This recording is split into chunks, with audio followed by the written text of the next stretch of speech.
DYFI പാല മേഖലാ കമ്മിറ്റിയുടെ നേതൃത്വത്തിൽ മഹാത്മാഗാന്ധി ഗവൺമെന്റ് ഹയർ സെക്കൻഡറി സ്കൂളിൽ പഠനോപകരണങ്ങൾ വിതരണം ചെയ്തു. ഡിവൈഎഫ്ഐ പാല മേഖലാ സെക്രട്ടറി അലൻ ജോർജ് ഉദ്ഘാടനം നിർവഹിച്ചു.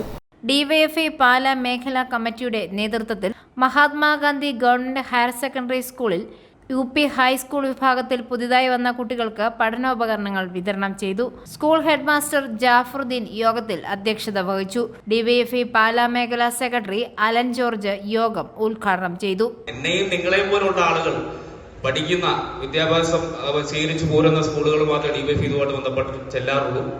ആ തരത്തിൽ നമുക്ക് ഒരുപാട് വിദ്യാർത്ഥികളിലേക്ക് ഇറങ്ങി ചെല്ലാനും ഒരുപാട് നല്ല കാര്യങ്ങൾ ഇതുമായിട്ട് ബന്ധപ്പെട്ട് ചെയ്യാനുള്ള സാഹചര്യം സീനിയർ അസിസ്റ്റന്റ് ശ്രീകല യോഗത്തിന് കൃതജ്ഞത രേഖപ്പെടുത്തി. ഡിവൈഎഫ്ഐ മേഖലാ ട്രഷറർ എബിൻ ബിജു, മേഖലാ ജോയിന്റ് സെക്രട്ടറി കാർത്തിക് സാബു, വിദ്യാർത്ഥികൾ, അധ്യാപകർ എന്നിവർ യോഗത്തിൽ പങ്കെടുത്തു. i4A ന്യൂസ് പാല.